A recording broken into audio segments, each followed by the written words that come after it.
দিকে চলে যায়। কথাটি শুনে যেন রোহানের বাবা মায়ের মাথায় বাজ পড়ার মতো অবস্থা, কারণ কাল রাতেই রোহান এই কথাটি বলেছে।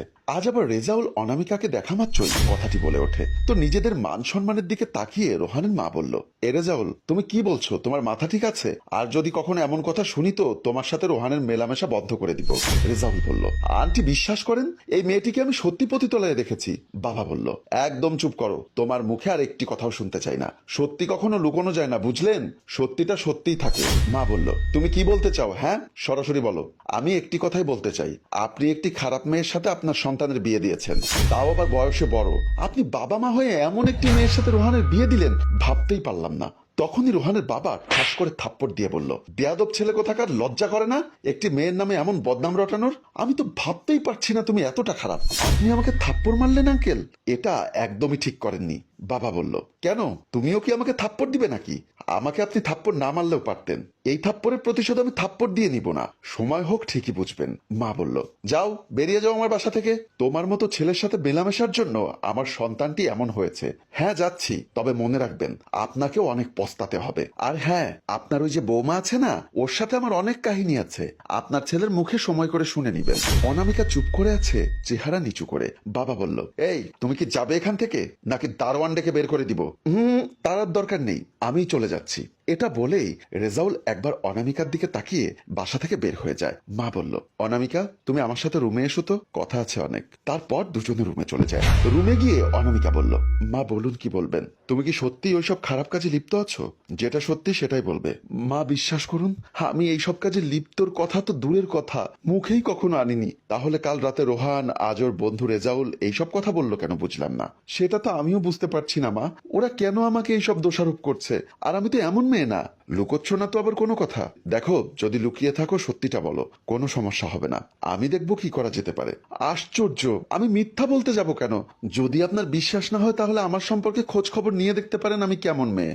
ও, কিন্তু আমিও বুঝতে পারছি না, ওরা দুজনে কি প্ল্যান করে এমন করছে নাকি অন্য কিছু? রোহান তো আমাকে কখনো মিথ্যা বলে না।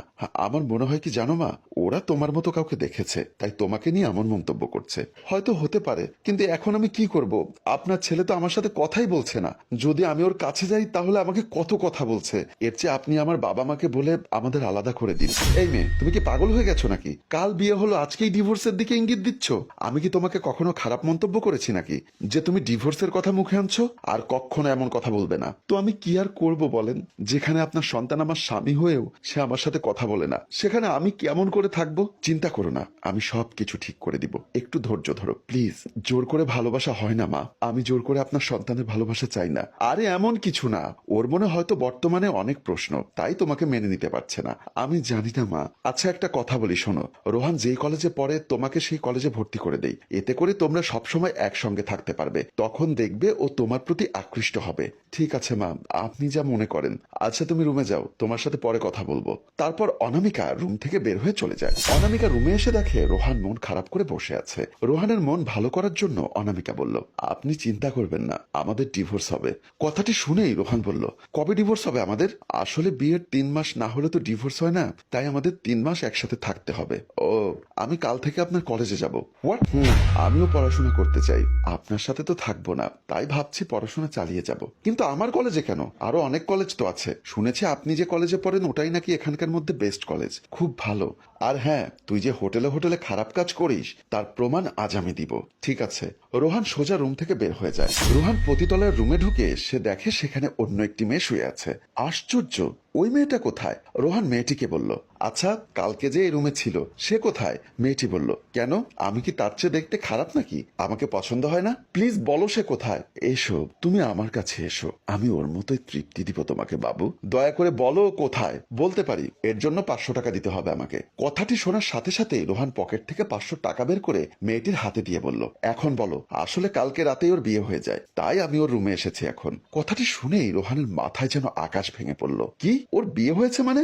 আসলেও দেখতে অনেক সুন্দর, ব্যবহারও সুন্দর। কাল আপনার মতো একটা খদ্দের এসেছিল, তারপরে আবার কি ও লোকটিকে মন ভরে ভালোবাসা দিয়েছে। এতে লোকটি খুশি হয়ে আর ওর রূপ দেখে বলেছে বিয়ে করবে। এইসব সত্যি নাকি মিথ্যা? আর ওর নাম কি? ওর নাম অধরা। তোমাকে অসংখ্য ধন্যবাদ। সাহেব আসুন, আমি আজ আপনাকে খুশি করতে চাই। বেশি টাকা নিব না, খুশি হয়ে যা দিবেন। সরি বলেই রোহান সেখান থেকে আবার বাসার উদ্দেশ্যে রওনা দেয়। রোহান ঘরে ঢুকতেই মা বলল, এই তুই কোথায় গেছিলি? হ্যাঁ, কোথাও না। কেন, কি হয়েছে? বৌমাকে নিয়ে ঘুরতে যা। ওর মনটা ভীষণ খারাপ। খারাপ তো আমি কি করব শুনি? আমি মন ভালো করার ঔষধ নাকি? আমি যেটা বলছি সেটাই কর। আমি পারবো না। ওই খারাপ মেয়েকে নিয়ে ঘুরতে যাবো আমি? ও খারাপ না, খারাপ হলি তুই। যদি খারাপ জায়গায় না যাইতি তাহলে এসব বানোয়াট কথা কখনো বলতে পারতি না। কি আমি খারাপ? হ্যাঁ তুই খারাপ। তোর মতো সন্তান যে কেন আল্লাহ আমাকে দিয়েছে। ছোট থাকতে মেরে ফেলতে পারোনি? তাহলে তো আজ এমন কিছু হতো না। সেটাই তো ভুল করেছি। রোহান আর কিছু না বলে নিজের রুমে চলে যায়। রোহানকে দেখে অনামিকা বলল, আমাকে নিয়ে কোথাও ঘুরতে যেতে হবে না। আমার জন্য আপনি ছোট হয়েছেন। আমি আর চলে যাব বাবার বাসায়। রোহান কোনো কথা বলছে না দেখে অনামিকা আবার বলল, শুনুন, আপনি যে মেয়েটাকে আমাকে মনে করছেন সেই মেয়েটা সত্যি আমি না।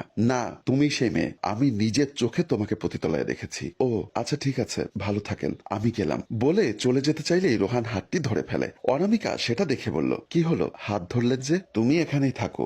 মা এমনি অনেক মন খারাপ করে আছে। তুমি চলে গেলে আরো মন খারাপ করবে। কিন্তু আপনার যে সমস্যা হচ্ছে এখানে, হোক, সেটা আমি ম্যানেজ করে নিব, ঠিক আছে?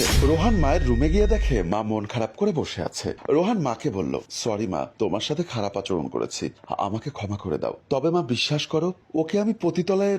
শোন বাবা, মানুষের মতো মানুষ অনেক থাকে, ঠিক তেমনই হয়তো দেখতে বৌমাও। তাই বলে কি তুই এমন শাস্তি দিবি মেয়েটাকে? আচ্ছা মা ঠিক আছে, আমি খোঁজ নিয়ে দেখি অনামিকাই সেই মেয়ে নাকি অন্য কেউ আছে এর পেছনে। তবে শোন, যখন সিদ্ধান্ত নিবি তখন তোকে মাফ করব আমি, তার আগে না। রোহান ঠিক আছে বলে বের হয়ে যায়। রোহান রাস্তা দিয়ে যাওয়ার সময় হঠাৎ চোখ পড়ে সেই মেয়েটির দিকে। রোহান কাছে গিয়ে বলল, আমাকে চিনতে পারছেন? আপনি সেই মহিলা না যাকে পতিতলায় দেখেছিলাম? হ্যাঁ আমি সেই মহিলা, কিন্তু এখন আমি ওসব কাজ করি না। আমার বিয়ে হয়েছে। কোথায় বিয়ে হয়েছে? হয়েছে কোনো এক জায়গায়। কিন্তু এসব আপনি জানতে চাচ্ছেন কেন? এরপর রোহান ইশারায় ইঙ্গিতে সব কথা খুলে বলতে থাকে। আর এটা শুনে মহিলাটি হাসতে হাসতে বলল, এত কিছু হয়ে গিয়েছে? হ্যাঁ প্লিজ, এখন আমার সাথে আমার বাসায় চলেন। আমাকে একটু সময় দিন, কারণ সবাই আমার বউকে ভুল বুঝছে। ঠিক আছে চলো, বলেই দুজন রওনা হয়। রোহান বাসায় গিয়ে মা মা বলে ডাকতে থাকে। ডাক শুনে মা বাবা বের হয়ে আসে। মা বলল, তুই বৌমাকে নিয়ে কোথায় গিয়েছিলি? আমি তো একটু আগেই অনামিকাকে রুমে দেখলাম। এটা অনামিকা না, এটা সেই মহিলা যার কথা বলেছি তোমাকে। এটা শোনার পরে তো রোহানের মা বেহুশ, কারণ চেহারায় এত মিল কিভাবে। বাবা বলল, কি এটা বৌমা না? হুবহু একই রকম কিভাবে? না বাবা। ঠিক তখনই অনামিকা সেখানে আসে। এসে তো নিজেও অবাক, কারণ এটা আবার কে? রোহান বলল, এই যে অনামিকা, দেখো তো চিনতে পারো কিনা।